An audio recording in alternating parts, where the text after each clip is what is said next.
साल पहले मैंने बीए फाइनल के एग्ज़ाम्स दिए ही थे कि बुआ के यहाँ से शादी का निमंत्रण आ गया। बुआ की जेठानी के बेटे की शादी का। तो उत्तराखंड जाने की तैयारियां घर में ज़ोर शोर से चलने लगी। मेरी भी खुशी का ठिकाना नहीं था, क्योंकि मुझे हिल स्टेशन बहुत ज़्यादा पसंद है और कुछ एग्ज़ाम्स का हैंगओवर था। तो इससे अच्छा मौका मुझे मिलने वाला नहीं था, वो भी शादी अटेंड करने का। तो बस मैंने भी सबके साथ मिलकर खूब शॉपिंग की। दादा दादी, पापा मम्मी और छोटी बहन जिसने अभी 12वीं की परीक्षा दी थी। हम 6 सदस्यों का परिवार है। दादा दादी मेरठ से एक हफ्ता पहले ही आ चुके थे। हमारा छोटा सा परिवार सुखी परिवार था, लेकिन कभी कभी दुखी परिवार भी बन जाता था जब छोटी बहन निक्की और मेरा झगड़ा होता था।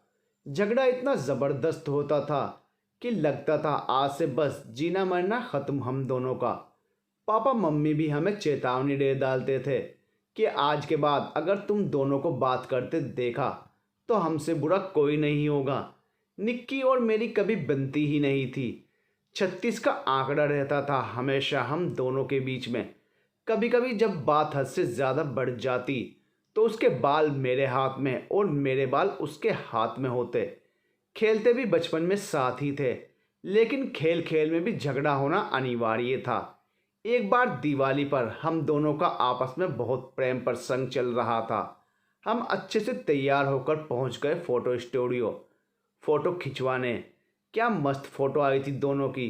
खुशी खुशी हाथों में डालकर घर आए, खेले कूदे, मस्ती की और सो गए। कुछ दिन तक प्रेम प्रसंग ऐसे ही चलता रहा। फिर एक दिन मम्मी गोभी के पराठे बना रही थी। अब एक पराठा एक ही बार में बना सकती थी मम्मी, तो मैंने ले लिया पहले। निक्की बोली मुझे दे पहले। उसने मेरी प्लेट से पराठा उठाकर अपनी प्लेट में डाल लिया। मैंने फिर से उसकी प्लेट से उठा लिया तो उसने मुझे बहुत तेज चूंटी काटी।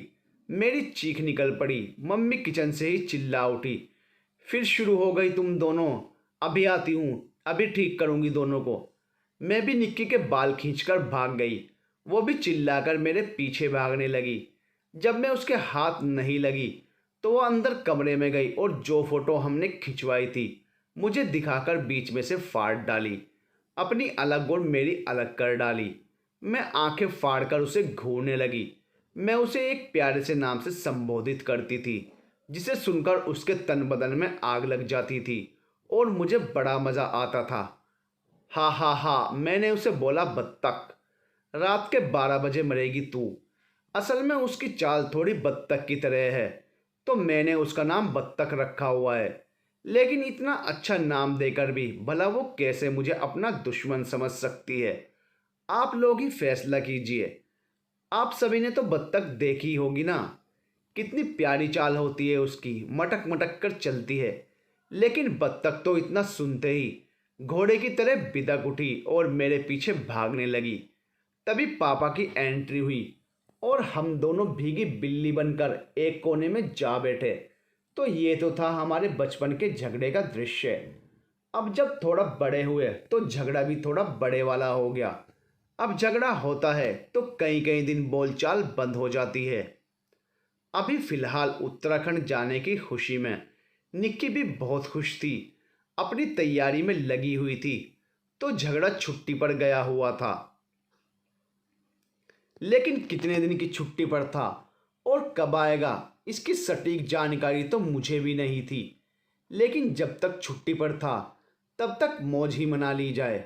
बस फिर क्या था, तैयारियां लगभग पूरी हो चुकी थी। अगले दिन हमें निकलना था। लेकिन हमारे घर की एक खास बात यह है कि जब भी हम बाहर जाने वाले होते थे तो कुछ ना कुछ अड़चन ज़रूर आनी थी। घबराइए नहीं, कोई बड़ी खतरनाक वाली अड़चन नहीं, पड़ोसन वाली शंकु आंटी की अड़चन। जब भी हम कहीं बाहर जाने के लिए घर से बाहर निकलते तो हमेशा आकर कुछ ना कुछ मांगती।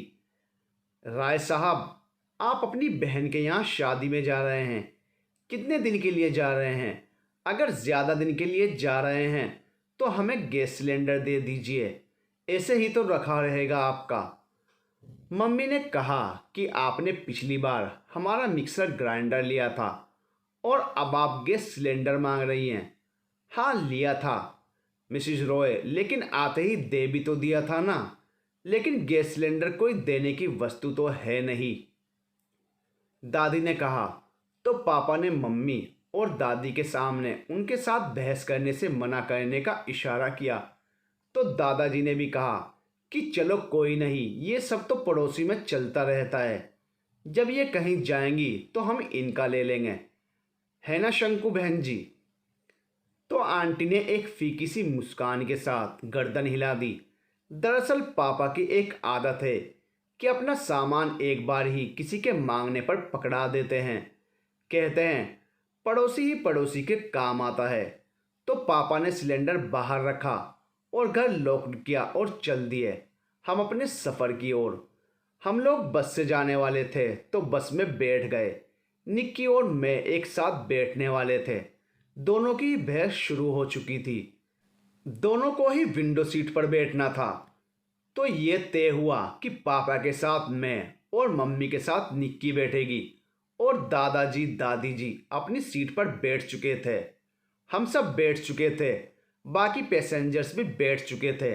अब हमारा सफ़र शुरू हो चुका था।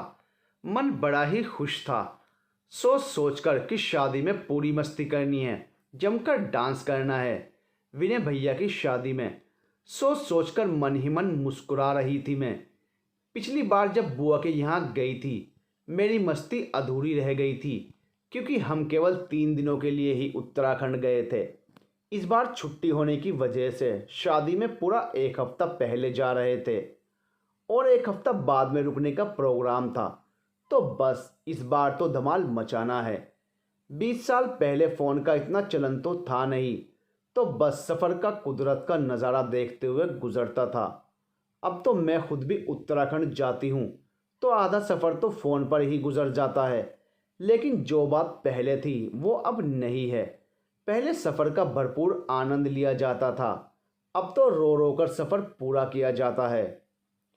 अब सफ़र भी काफ़ी लंबा था, तो मम्मी ने अचार पराठे साथ लिए हुए थे। कुछ घंटों बाद सभी को भूख लगने लगी, तो सबने अपनी भूख मिटाई। सफ़र का आनंद तब और दुगना हो जाता है जब अपनी मनपसंद गाने सफ़र में सुनने को मिल जाते हैं। एक अलग ही फीलिंग मन में उमड़ आती है। तो बस क्या था, बस में गाने चल पड़े। तेरी उम्मीद तेरा इंतज़ार करते हैं, ए सनम हम तो सिर्फ तुमसे प्यार करते हैं। वाह क्या गाना था, सुनकर मन और ज़्यादा खुश हो गया। दिव्या भारती मेरी पसंदीदा अभिनेत्री थी और यह फिल्म और यह गाना तो मेरे दिल का सुकून था। मैंने अपनी आंखें बंद की और मुझे कब नींद आ गई पता ही नहीं चला। कुछ देर बाद पापा ने मुझे जगाया। हम ऋषिकेश पहुंच चुके थे। अभी तो इतना ही सफ़र और बाकी था, लेकिन मुझे थकावट महसूस होने लगी थी। बस वहाँ कुछ देर रुकने वाली थी। हम सब बस से नीचे उतर गए और एक आश्रम में विश्राम करने लगे। वहीं हमने खाना पीना किया। अभी तक तो प्लेन था, लेकिन अब बस ऊपर जाने वाली थी, चढ़ाई पर, क्योंकि टिहरी गढ़वाल काफ़ी ऊपर जाकर था। तो सोचकर मन खुशी भी था और दुखी भी। अब तक तो सफ़र का आनंद लिया, अब आगे ना जाने सफ़र कैसा कटेगा। बस इसी सोच के साथ फिर से बस में बैठ गए। अब शुरू हुई चढ़ाई। ऊपर पहाड़ों में जाना इतना आसान भी नहीं होता है। बस चलने के कुछ देर बाद गाने भी चलने लगे, तो जैसे शरीर में नई ऊर्जा का संचार होने लगा। मेरा दिल भी कितना पागल है, ये प्यार तो तुमसे करता है, पर सामने जब तुम आते हो कुछ भी कहने से डरता है। ओ मेरे साजन, ओ मेरे साजन, साजन साजन, मेरे साजन। गाने के साथ साथ मैं भी गुनगुना रही थी और खिड़की से बाहर देखते हुए खूबसूरत नज़ारों का आनंद ले रही थी। तभी पीछे से निक्की ने मेरे कंधे पर हाथ मारा। देख अनु देख, बादल कैसे उड़ रहे हैं। हाँ वाओ, मैं भी यही देख रही हूँ, क्या खूबसूरत नज़ारा है। आज निक्की अच्छे मूड में थी। शायद सुंदर प्रकृति का असर था उस पर। अब हमारा सफ़र पूरा होने को ही था, लेकिन मुझे ऊपर जाने में यही सबसे बुरी बात लगती है कि चढ़ाई करते करते कान ठप हो जाते थे। ऐसे बंद हो जाते हैं जैसे कान का पर्दा ही फट चुका हो, और दिमाग भी हैंग हो जाता है। खैर, अब तो आ ही चुके थे। थोड़ा और सफ़र बाकी था, जाकर कुछ टाइम बाद ठीक हो जाएगा कानों का मामला। तो हम पहुंच गए थे। अब हम बस से उतर चुके थे। कुछ ही दूरी पर बुआ का घर था। जैसे ही बुआ के घर पहुंचे, अपने भाई भाभी भतीजियों को देखकर बुआ खुशी से उछल पड़ी। कितनी देर तक मेल मिलाप चलता रहा। बुआ की जेठानी और विनय भैया, बाकी सब घर वाले हमें देखकर बहुत खुश हुए और सफ़र का सफ़रनामा जानने लगे। ये सब होने के बाद सबसे पहले हम सब फ्रेश हुए, नहा धोकर खाना पीना किया और आराम करने लगे। इतनी दूर का सफ़र तय करके गए थे तो सबको नींद आ गई। शादी का घर था, तैयारियां चल रही थी, तो हम सब नींद से जाकर तैयारियां देखने लगे और बाकी तैयारी में सबका हाथ बटाने लगे। 6 दिन बाद ही तो बारात जानी थी, तो घर में खूब रौनक फैली हुई थी। अभी केवल बुआ की छोटी नंद आई हुई थी। बाकी मेहमान 1-2 दिन पहले ही आने वाले थे। सुबह से शाम, शाम से रात, ऐसे ही टाइम निकलता जा रहा था। शादी का दिन नज़दीक आने लगा तो मेरी एक्साइटमेंट बढ़ती ही जा रही थी, लेकिन मन में एक दुविधा थी जो अब तक मैंने आपसे छुपाई है। वो ये थी कि मालूम नहीं पापा मम्मी मुझे बारात में जाने की परमिशन देंगे भी या नहीं। बारात यमुनोत्री जाने वाली थी और पापा मम्मी का इरादा बारात में जाने का नहीं था। वो घर पर ही रहना चाहते थे। तो पता नहीं मुझे जाने देंगे या नहीं, क्योंकि वो दोनों मुझ पर यकीन नहीं करते थे। मैं उनकी अच्छी वाली बेटी नहीं थी ना। मैंने काम ही ऐसा किया था कि कोई भी माता पिता का अपनी बेटी से भरोसा उठ जाए तो वो मुझे अपने साथ साथ ही रखना चाहते थे। वो नहीं चाहते थे मैं कोई भी ऐसा काम करूं जिससे उनके आत्मसम्मान को ठेस पहुंचे। पापा मम्मी जैसा बोलेंगे मैं वैसा ही करूंगी। मुझे फिर से उनका दिल नहीं दुखाना है। बस यही सोचकर काम में लगी रही। सभी मेहमान आना शुरू हो गए। बुआ की बड़ी नंद और उनकी दोनों बेटियां कोमल और निधि भी आ चुकी थी। हम एक दूसरे से लिपट गए। एक दिन और मस्ती मजाक में बीत गया। कल बारात जाने का दिन था। आज घर में खूब हंगामा मचा हुआ था। अब तो सभी मेहमान आ चुके थे। घर की रौनक में चार चांद लगे हुए थे। बारात में जाने को लेकर बातें चल रही थी। तो कोमल और निधि ने मुझसे पूछा, तू क्या पहनेगी अनु? अब मेरे मन की दुविधा कौन जान सकता था। मैंने किसी तरह बहाना बनाया, यार मेरी तबीयत कुछ ठीक नहीं है, मैं नहीं जा रही बारात में। ओहो, ऐसा कैसे हो सकता है? हम सब बारात में जाएं और तू घर पड़ी रहे। और तू तो भली चंगी लग रही है, तबीयत कहाँ से ख़राब लग रही है तेरी? नहीं यार, इतना सफ़र करके आई हूँ ना, तो बस थकान से तबीयत कुछ ठीक नहीं है। मैडम जी, सफ़र केवल आप ही नहीं करके आई हैं, हम भी आए हैं। हम तो तब भी बारात में जाएंगे, इससे अच्छा मौका और कहाँ मिलेगा। मैं उनसे बहाने बना रही थी और वो दोनों अपना ही राग अलापने में लगी रही। और फिर दोनों उठकर पापा मम्मी के पास चली गई।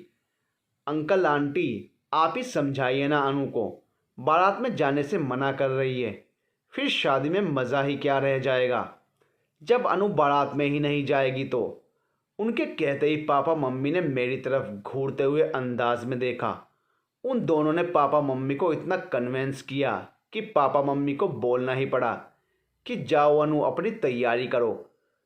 पापा मम्मी की हरी झंडी मिलते ही मैं उनके सामने से चुपचाप उठकर हॉल से अंदर आ गई और कमरे में आकर खूब डांस किया।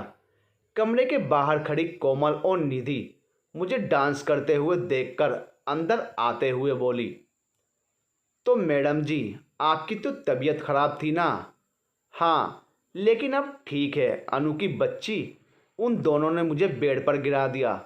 मैंने उनको भी नीचे खींच लिया और हम तीनों लेटकर खूब हंसने लगे। तभी निक्की भी अंदर आ गई। हमें ऐसे हंसते देखकर उसका मुंह बन गया। हम भी खामोश हो गए। वो जैसे ही बाहर जाने लगी तो मैंने उसे चिढ़ाते हुए कहा, कुछ लोगों को तो जब देखो मुंह ही बना रहता है, हंसी तो आती ही नहीं है। वो झल्लाकर बोली, हाँ, क्योंकि हंसने का ठेका मैंने तुझे दिया हुआ है ना। कोमल और निधि भी हंसने लगी। मैंने उनसे कहा, तुम मेरी साइड हो या उसकी साइड, डिसाइड कर लो। कोमल बेड से उतरकर उसके पास खड़ी होकर बोली, भाई, मैं तो निक्की की साइड हूँ। निधि भी उसके पास जाकर उसके कंधे पकड़कर बोली, भाई, मैं भी निक्की की साइड हूँ। इस पर निक्की ठहाके मारकर हंसने लगी। उन दोनों ने मेरी झंड करा दी। मैं झल्ला उठी, लेकिन निक्की को इतने टाइम बाद हंसता हुआ देखकर मेरे दिल को अलग ही सुकून मिला। आखिर मेरी छोटी बहन है, उसकी खुशी मेरी खुशी। थोड़ी देर बाद खाना और उसके बाद डांस प्रोग्राम था। सबने खाना खाया और डांस में शामिल हो गए। आज तो मैं डबल खुश थी। एक तो बारात की हरी झंडी मिलने की खुशी, दूसरा निक्की की खुशी देखकर। तो मैं तो जमकर नाचने वाली थी। पहले एक दो लोगों ने डांस किया, फिर मेरा नंबर आया। मेरा पसंदीदा गाना चला गया, जिस पर मुझे बहुत अच्छा डांस भी आता था और लगभग लगभग सभी शादियों की शान हुआ करता था ये गाना।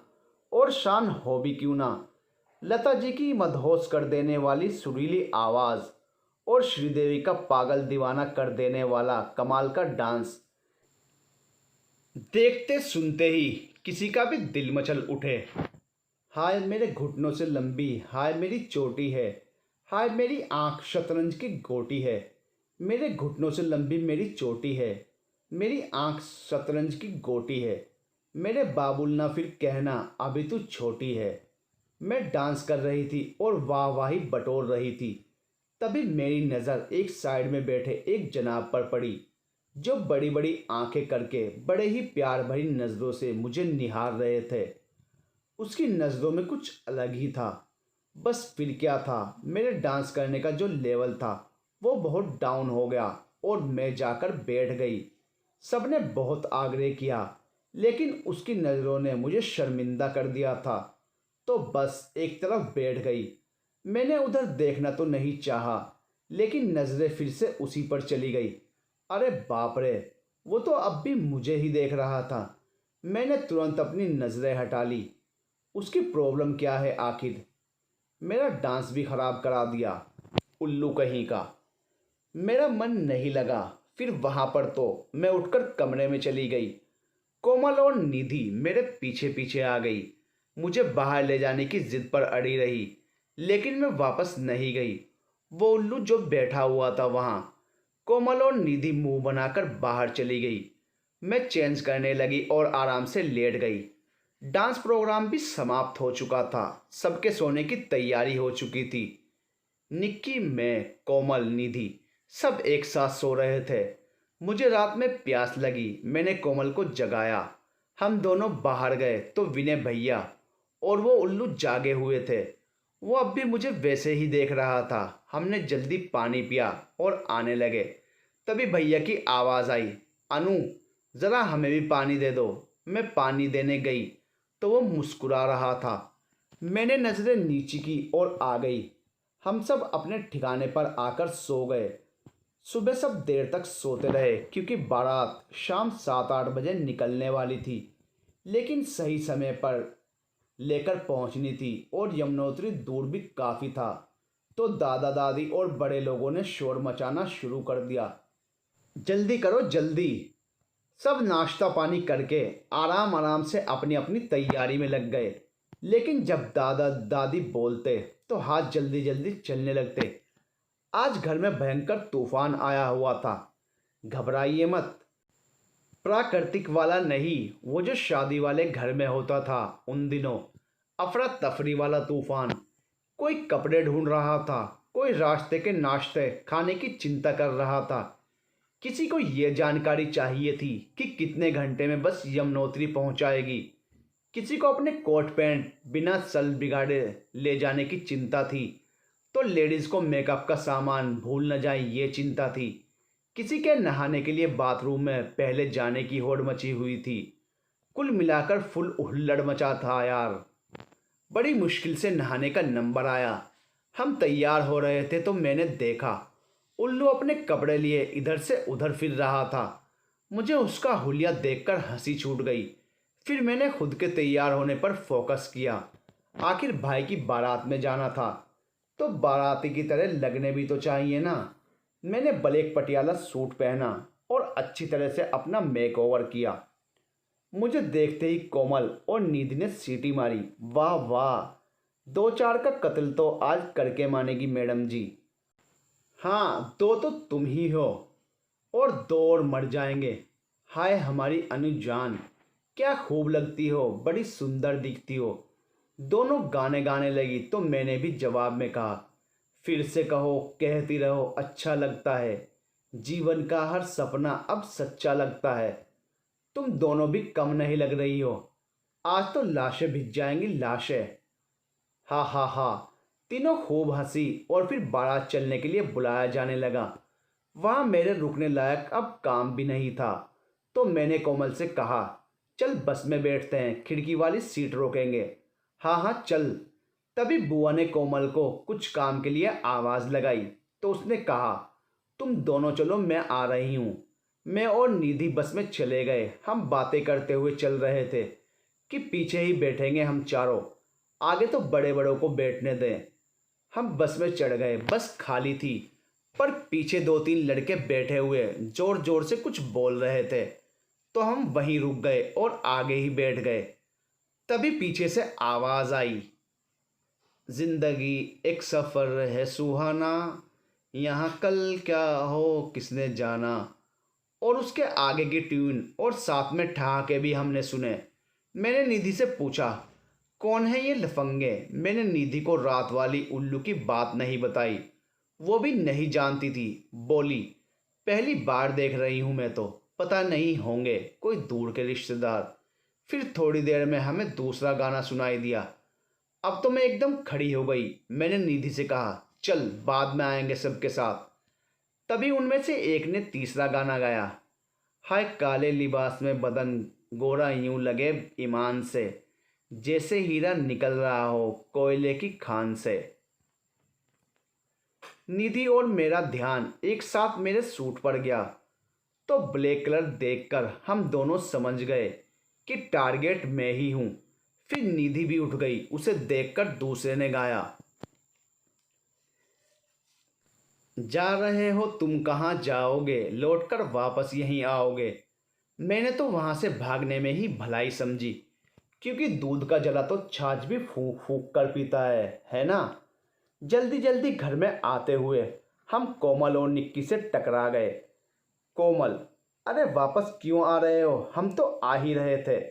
हम दोनों ने उसे पूरी बात बताई। वो थोड़ी बोल्ड किस्म की है, सुनते ही तेश में आ गई। अच्छा कौन है ऐसा, मैं भी तो देखूं जरा। उधर वो लड़के भी हमें उतरता देख बाहर आ रहे थे। कोमल ने उसे गौर से देखा, फिर बोली, आप तो अंकित भैया हो ना, आगरा वाली मंजू मौसी के बेटे। कोमल ने मेरे कान में कहा कि विनय भैया की मौसी के बेटे हैं। अब हमारी भी हिम्मत जाग गई थी तो हम भी कोमल के साथ खड़े हो गए। अंकित, हाँ मैं अंकित हूँ, पर आप कैसे जानते हो मुझे। अब वो थोड़ा झेंप गया था। कोमल ने खुद का और निधि का परिचय दिया और उसे खूब शर्मिंदा किया। पर जब उसने मेरे बारे में बताया तो उसके मुंह से अचानक निकल गया, अच्छा ये तो मेरी बहन नहीं लगती ना। निधि कोमल हंस पड़ी। फाइनली बारात रवाना हुई। हमने अपनी सीट पकड़ ली थी, पीछे से दूसरे नंबर वाली पर। हम और अंकित, उसका कजिन, ये लोग हमारे पीछे वाली सीट पर बैठे थे। और फिर रिवाज के मुताबिक थोड़ी ही देर में अंताक्षरी शुरू हो गई, मेल वर्सेस फीमेल। पहले तो बड़े लोग अपनी बातचीत में व्यस्त थे पर धीरे धीरे उनका इंटरेस्ट बढ़ता जा रहा था। अब हालात कुछ यूं थे कि हम बच्चों को एक अदद गाना गाने में भी संघर्ष करना पड़ रहा था और ऐसे ऐसे गाने झेलने पड़ रहे थे जिनका पता ढूंढने में गूगल को भी समय लगेगा। जैसे, ओ गाड़ी वाले गाड़ी धीरे हाँक रे। फिर दूसरा, दिल का दिया जल के गया है भगवान। ऐसे गाने सुन सुनकर हम पीछे वालों को उबासियाँ आ रही थी। महिलाओं की टीम ये अक्षर पर अटक गई। शायद उनके सारे पुराने गाने खत्म हो गए थे। तो मैंने बड़े जोश में शुरू किया, ये दुनिया एक दुल्हन, ये दुनिया एक दुल्हन, दुल्हन के माथे की बिंदिया, ये मेरा India, I love my India, सजन मेरा इंडिया, वतन मेरा इंडिया। जैसे ही मैंने ये लाइन गाई, अंकित ने मुझसे भी तेज आवाज में गाया, आई love my India, I love my India. सुनकर सब गाने लगे। मैं थोड़ा झेप गई थी, मन में हंसी भी आ रही थी उसकी हाजिर जवाबी पर सामने से गुस्सा ही दिखाया। अब बाजी फिर से हम बच्चों के हाथ में थी, तो अब गाने बस हमारे ही दौड़ के चल रहे थे। अब हम वापस जोश में आ चुके थे, इतने कि सीट छोड़कर पहले हैंडल पर बैठे, फिर अपने अपनी सीटों पर घुटनों के बल खड़े हो गए। अब हम लोगों के चेहरे एक दूसरे के सामने थे, मुकाबला बराबरी पर चल रहा था। अचानक ड्राइवर ने तेजी से ब्रेक लगाए। मैंने सीट के हैंडल को पकड़ा और तभी अंकित का हाथ भी मेरे हाथ के ऊपर आ गया। ऐसा लगा जैसे करंट सा लग गया हो। मैंने तुरंत वहां से हाथ हटाया और अपनी सीट पर बैठ गई। मुझे एकदम से राजा याद आ गया और मन विचलित होने लगा मेरा। फिर से वही सब ध्यान में चलने लगा। शायद थोड़ी देर में आंसू भी निकल आते यदि बस ना रुकी होती तो। चाय वगैरह के लिए बस वहाँ एक होटल पर रुक गई थी, तो सब नीचे उतरने लगे। मेरा मन नहीं हो रहा था, पर कोमल नहीं मानी तो मुझे भी उतरना पड़ा। सब लोग बस में बैठे हुए परेशान हो रहे थे, तो यहाँ वहाँ घूमकर पैर सीधे कर रहे थे। निधि चिप्स लाने चली गई और कोमल टॉयलेट में अकेली खड़ी थी। तभी अंकित मेरे पास आकर धीरे से बोला, आई एम सॉरी, वो बस के ब्रेक अचानक लगे तो गलती से आपके हाथ। रियली मैंने जानबूझकर नहीं किया। आई नो मेरा फर्स्ट इम्प्रेशन थोड़ा गलत हो गया, पर रियली मैंने इंटेंशनली हाथ नहीं लगाया था। It's okay. नहीं, वो आप शायद मुझसे गुस्सा हैं। अरे नहीं हूँ भाई गुस्सा, ये कैसी गलत बात है। देखो क्या, कौन सी गलत बात? भाई मत बोलो, वो तो मैं सिर्फ कोमल निधि का लगता हूँ, मैं पागल वागल हो क्या? तभी कोमल आती हुई दिखी तो वो हंसता हुआ चला गया। कोमल क्या कह रहा था तुझसे? मैंने उसे बता दिया। कोमल, ओहो वैसे दिखने में बुरा नहीं है, सीए कर रहा है, सोचा जा सकता है इसके बारे में। मैं, अरे छोड़ना, छिछोरा लग रहा है मुझे तो। कोमल, हाँ तो 2 दिन है ना अपने पास, परख लेंगे। अरे फालतू बात मत कर, शादी इंजॉय करने आए हैं ना, वही कर। मैंने अभी तक कोमल निधि को मेरठ वाली घटना नहीं बताई थी। कैसे कहती उससे कि जब अंकित के हाथ का स्पर्श हुआ तो मुझे राजा का वो घिनौना रूप याद आ गया। कैसे कहती कि शादी के ख्याल से ही मुझे वो भयानक दिन याद आ जाता है। नहीं बता सकती थी मैं इस काले धब्बे को। बस में बैठते ही मैंने आंखें बंद कर ली और सोने का नाटक करते हुए कब नींद आ गई पता ही नहीं चला। रात में अचानक मेरी नींद खुली तो मुझे टॉयलेट जाना था, पर सब लोग सो रहे थे। बस में हल्की सी डिम लाइट चल रही थी। बस मैंने थोड़ा खड़े होने की कोशिश की, पर निधि मुझसे बुरी तरह जकड़ी हुई सो रही थी कि मैं हिल भी नहीं पाई। मैंने उसे उठाया पर वो गाल थपथपाकर बोली, सो जा यार, इतनी सुबह क्यों उठ जाती है तू? और वापस गहरी नींद में सो गई।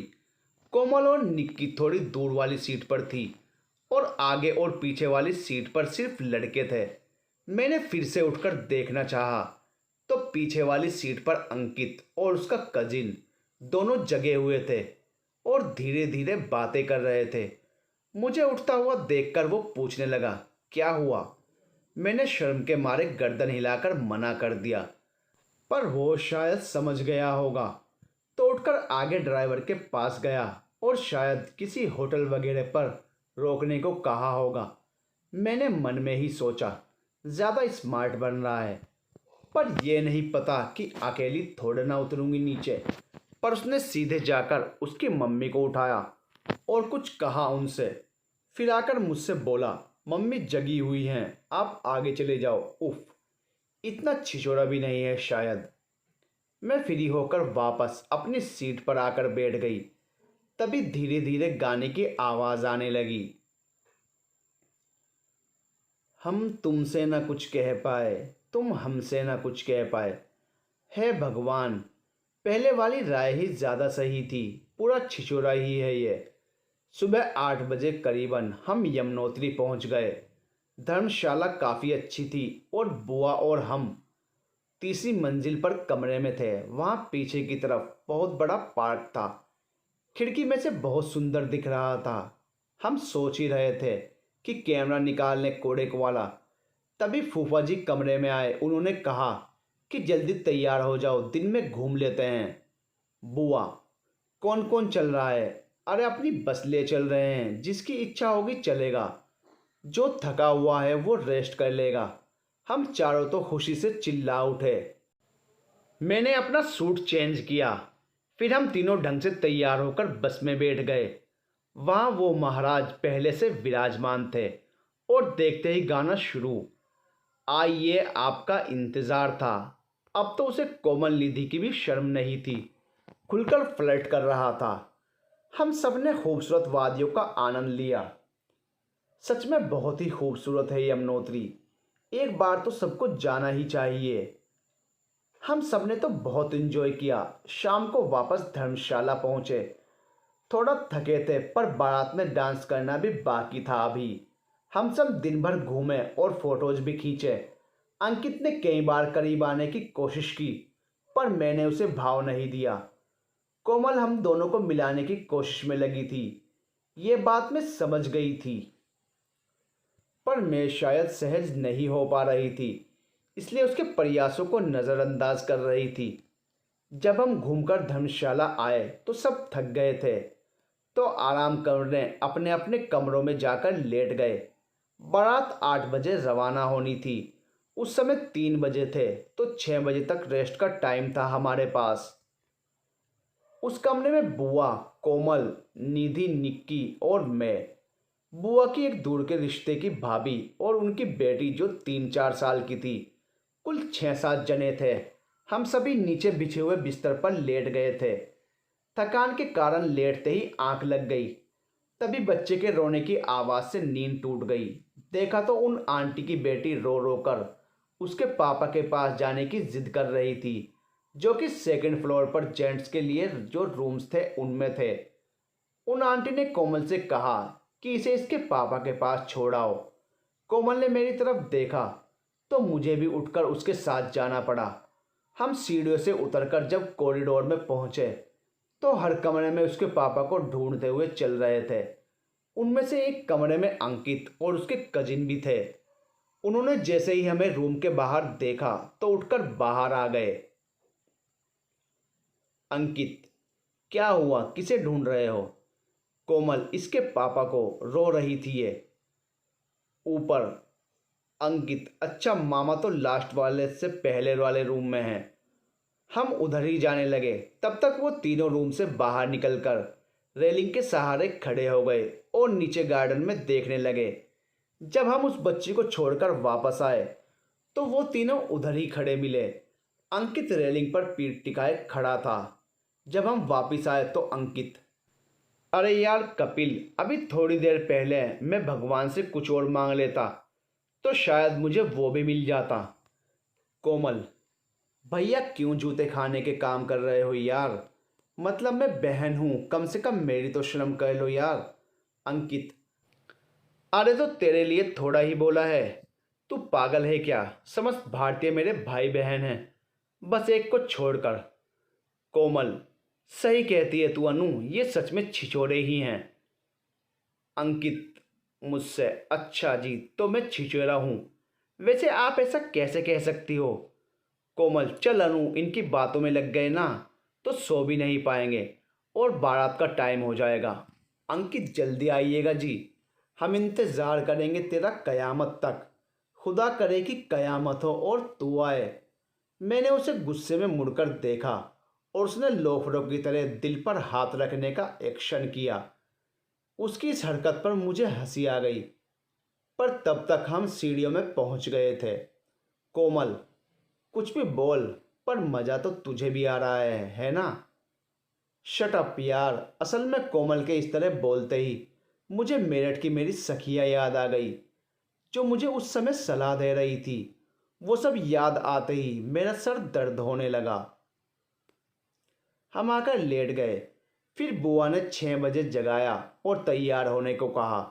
मैंने फिर से सूट निकाल लिया तो कोमल गुस्से में मुझे घूरने लगी। कोमल, तुझे दादी ने लहंगा पहनने को कहा था ना, चल निकाल उसे। मैं, नहीं यार, मेरा मन नहीं है। निधि, अच्छा ठीक है, फिर मुझे भी नहीं पहनना है। मम्मी, मेरा भी सूट निकाल दो, पहनेंगे तो तीनों, वरना कोई नहीं। निक्की, जब दादी ने लहंगा पहनने को कहा था और ये सब भी बोल रहे हैं तो मानती क्यों नहीं है बात? अरे यार, तुम दोनों तो ना पीछे पड़ जाती हो। और ये मेरी बहना भी मुझे लहंगा पहना कर ही मानेगी। पहन रही हूँ मेरी दादी हो, ठीक है। निधि, यार तू बिना धमकी के मानती क्यों नहीं है? अब भी मानी ही है। हम चारों तैयार होकर नीचे उतर आए।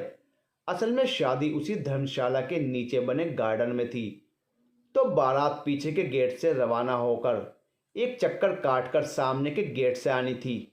हम चारों वहीं रखी कुर्सियों पर बैठने की जगह देख रहे थे, तभी पीछे से आवाज़ आई, अरे यार कपिल, मैंने तो यूं ही गाना गाया था कयामत के आने का। यहाँ तो सचमुच कयामत आ गई यार। फिर मेरे ब्लू रंग के लहंगे पर कमेंट, यार ये ब्लू कलर तो आज से मेरा फेवरेट हो गया है सच्ची में। ऐसा लग रहा है जैसे बस नीला आकाश हो चारों तरफ। निधि, यार भैया हमारी भी तारीफ कर दो, हम भी तैयार हुए हैं। कपिल, निक्की की तरफ गुनगुनाते हुए, तारीफ करूं क्या उसकी जिसने तुम्हें बनाया। अंकित, बेटा बहुत मार खाने का मन है तेरा। बहन है वो, दीदी बोलना है उसे, समझे? निधि, मार तो पहले आपको पड़नी चाहिए। कपिल, लेकिन मैंने तो दीदी के लिए गाया ही नहीं। तभी बैंड बाजे शुरू हो गए। हम भी बाहर सबके साथ आ गए। फिर तो भांगड़ा, नागिन डांस और पंखीड़ा भी सारे गाने एक एक करके आते गए। मेरा बिल्कुल मन नहीं था डांस का। मैं बार बार मना करती रही। कोमल और निधि मुझे बार बार खींच के ले जाती, पर मैं फिर से आकर भीड़ में खड़ी हो जाती। कोमल को गुस्सा आ गया। कोमल, इतना क्यों इतरा रही है, जरा सा कर लेना। उस रात तो तेरा डांस खराब कर दिया था ना इसने, मैंने मन में सोचा। नहीं ना, बोला ना मेरा मन नहीं है, पीछे मत पड़। तभी अंकित वहाँ आया और शोर की वजह से मेरे कान के पास आकर बोला, डांस मत करो, पर फोटोग्राफर जैसे ही इधर देखे ना तो दोनों हाथ ऊपर करके डांस का पोज बना लेना, ताकि फ़ोटो तो आएगी, वरना एल्बम में क्या देखोगी। उसकी बात सुनकर मुझे बरबसी हंसी आ गई। फिर तो मैंने सबके साथ मिलकर क्या सैंडल तोड़ डांस किया कि बस। पानी पताशे टिकिया खाने के बाद और स्टेज पर फ़ोटो खिंचवाने के बाद निधि ने कहा, यार मुझे लहंगा चेंज करना है, परेशान हो गई हूँ मैं इसमें। मैं तो उससे भी ज़्यादा परेशान थी। मैंने कहा चल मैं भी चलती हूँ। हम दोनों बुआ को ढूंढ रहे थे। उनसे रूम की चाबी ली और ऊपर आने लगे। हम आधी सीढ़ियों तक जैसे ही पहुँचे, लाइट चली गई और एकदम अंधेरा हो गया। हम दोनों ही नंबर 1 के डरपोक निकले और एक दूसरे को कसकर पकड़ लिया। कोमल, यार अब क्या होगा? तेरे चक्कर में मैं भी फंस गई। फिर जनरेटर की आवाज़ आई, लेकिन उससे लाइट सिर्फ स्टेज या खाने वाली जगह के आसपास ही जली होगी शायद, क्योंकि सीढ़ियों तक बहुत ही कम रोशनी पहुंच रही थी। हम दोनों डर के मारे वहीं बैठ गए। थोड़ी देर बैठे रहे, फिर उठने की कोशिश की कि सीढ़ियों से बाहर निकलकर रेलिंग तक पहुंच जाएं, तो वहां पर उजाला मिल जाएगा, फिर वहीं खड़े हो जाएंगे। ये सोचकर धीरे धीरे 1-2 सीढ़ियां ही चढ़ पाए होंगे कि हमें हमारे पीछे से धीमी आवाज़ सुनाई दी,